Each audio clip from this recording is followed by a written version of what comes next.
Hello student, तो कैसे हो आप सब? उम्मीद करते सब अच्छे होंगे।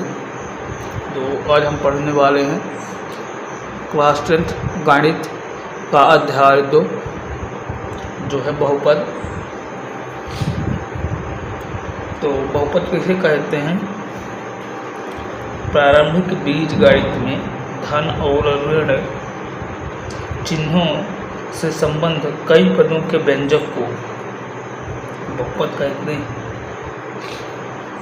ये जो होते हैं इनको पद बोलते हैं, और जब इनको आपस में जोड़ दिया जाता है या घटा दिया जाता है तो हम उन्हें बहुपद कहते हैं।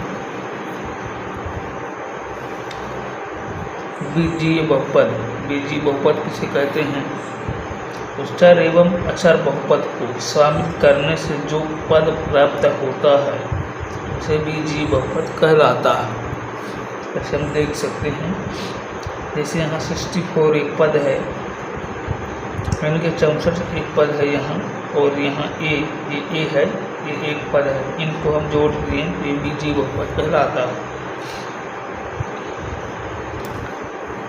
बहुपद के प्रकार देख लेते हैं।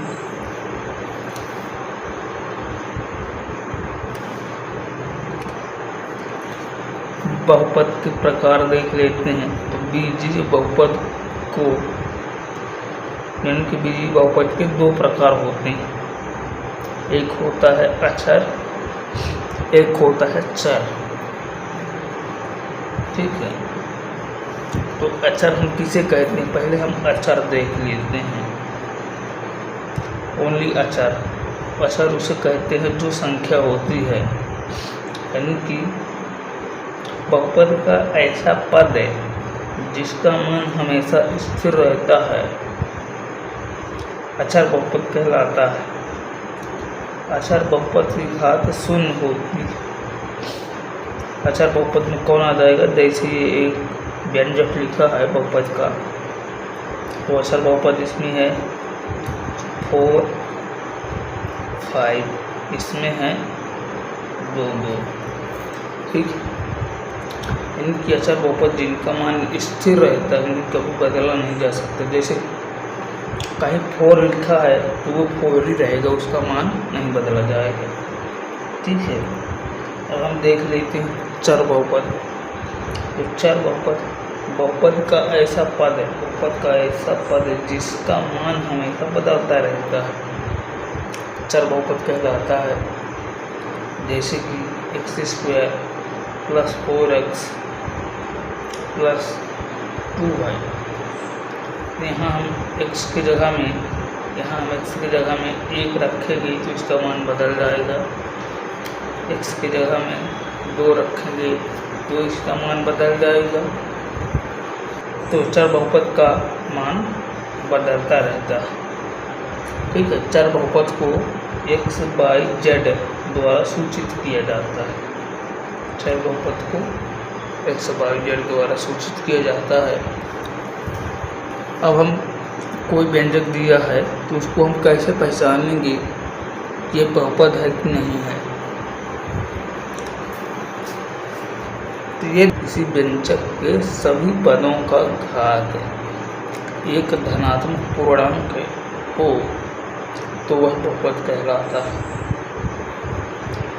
जैसे कि इसी को हम ले लेते हैं, x² + 4x + 2 लिखा है। तो इसकी घात जितनी भी है, इसकी घात है 2, इसकी घात है 1, इसकी घात है यहाँ x⁻0 लिख सकते हैं। तो इसकी घात है 0, यानी कि एक धनात्मक पूर्णांक होता है। जैसे ये भी धनात्मक है, ये भी धनात्मक और ये भी धनात्मक। क्या होता है? धनात्मक पूर्णांक।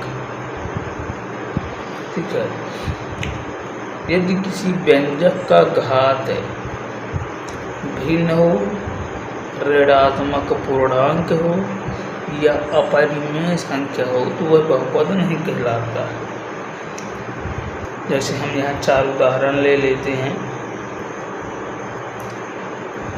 बहुपद को पहचानने के।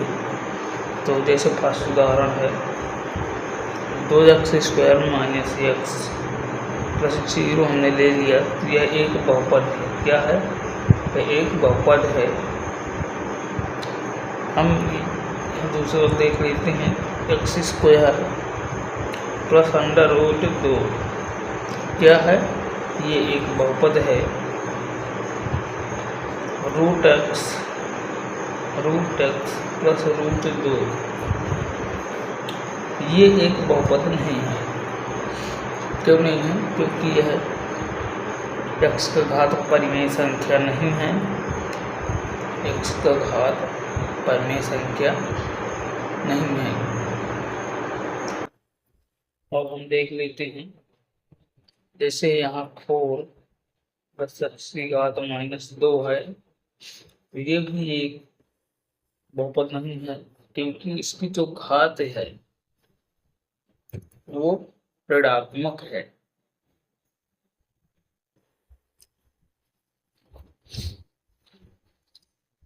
अब हमसे कोई पूछ दिया कि एक समीकरण लिखा है 6x² plus 10x² plus 3x minus 1, ये समीकरण लिखा है, उसको एक व्यंजक लिखा है।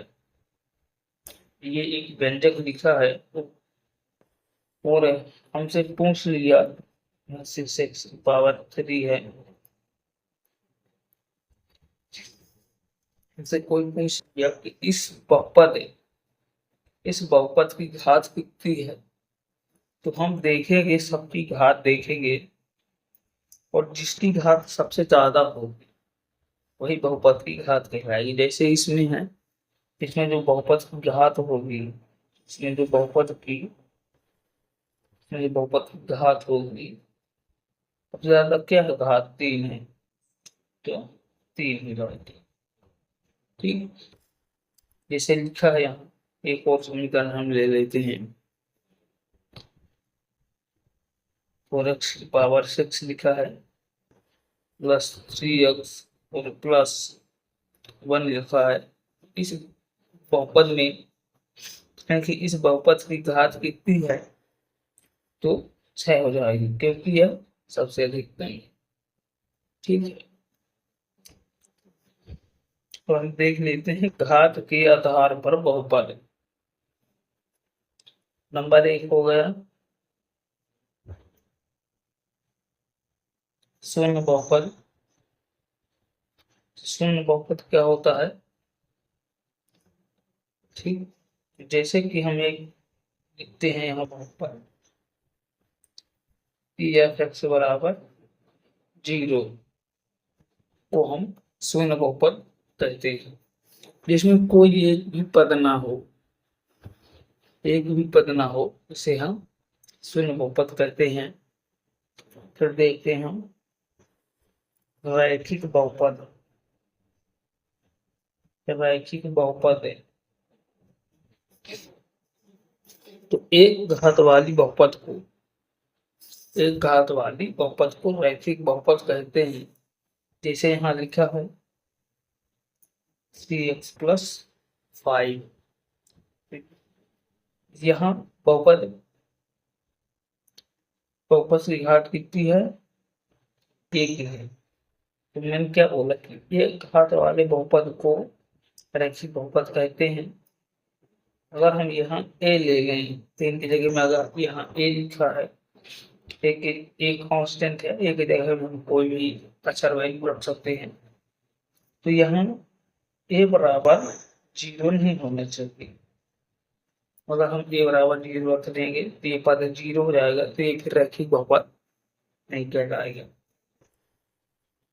और हम देख लेते हैं तीसरा द्विघात बहुपद। दो घात वाले बहुपदों को द्विघात बहुपद देख लेते हैं। द्विघात बहुपद, दो घात वाले बहुपदों को द्विघात बहुपद कहते हैं। जैसे लिखा ax² + bx + c। यहाँ देखो इसकी पावर घात कितनी है?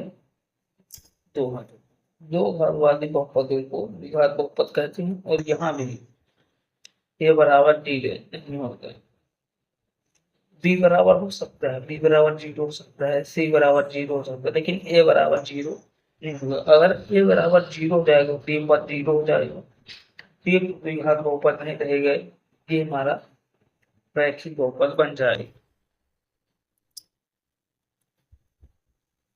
देखते हैं हम नेक्स्ट। तो अगला है हमारा त्रिघात बहुपद। क्या है? त्रिघात बहुपद है तो ऐसा बहुपद, ऐसा बहुपद जिसकी घात 3 हो, ऐसा बहुपद जिसकी घात 3 हो उसे हम त्रिघात बहुपद कहते हैं।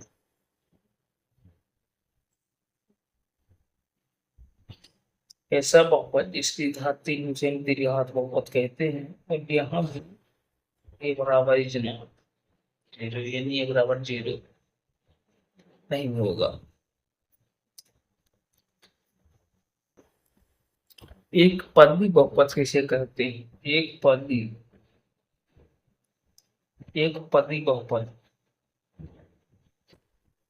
एक पदी बहुपद ऐसा बहुपद, एक ऐसा बहुपद जिसमें केवल एक पद हो, या एक पद वाले बहुपद को एक पदी बहुपद कहते हैं। जैसे कि एक्स लिखा है,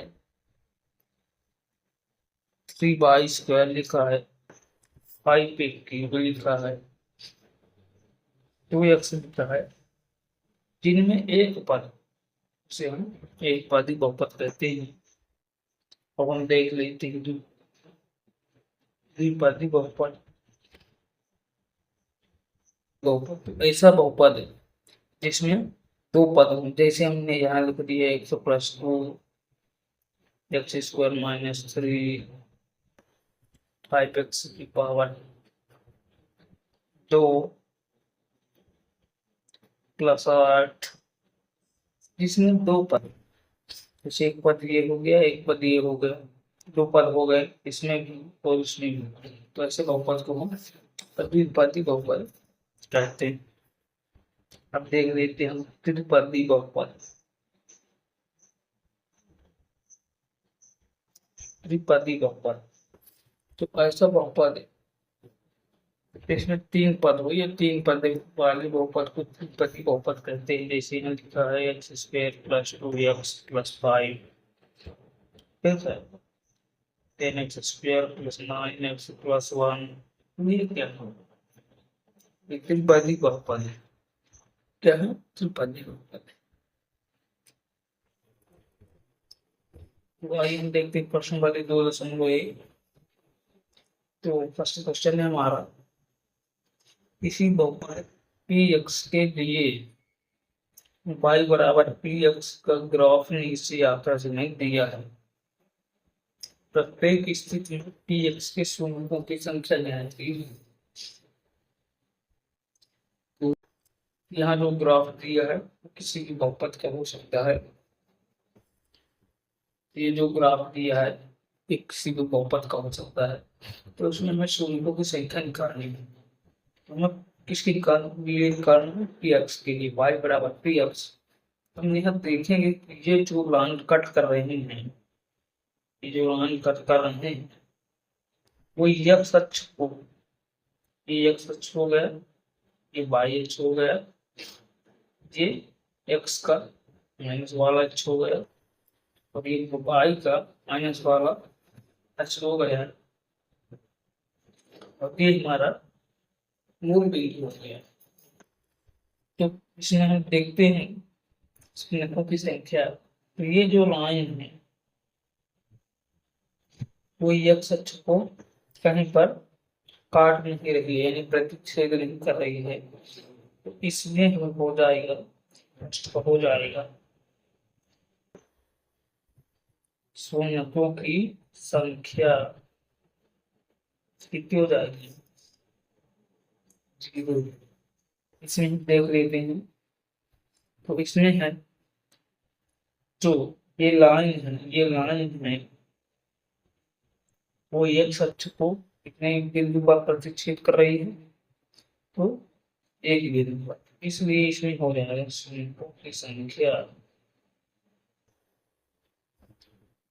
शून्यतों की संख्या हो जाएगी बराबर 1।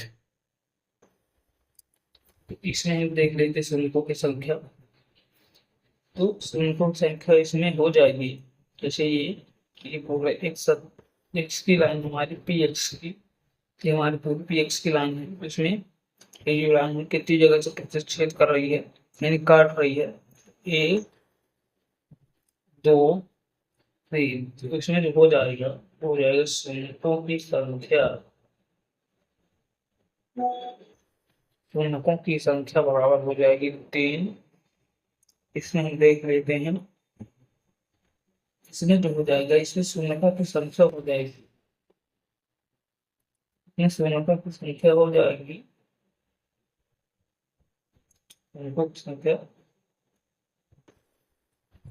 2 हो जाएगी, क्योंकि ये पी एक्स की लाइन है, इसको 2 जगह छेद कर रहे हैं। इसमें हम देख लेते हैं, तो इसमें शून्यकों की संख्या हो जाएगी 1 2 3 4 जगहों पे प्रतिच्छेद कर रहा है। ये लाइन 4 जगहों पे पी एक्स को प्रतिच्छेद कर रही है, तो शून्यकों की संख्या हो जाएगी 4। और इसमें इसमें हो जाएगी शून्यकों की संख्या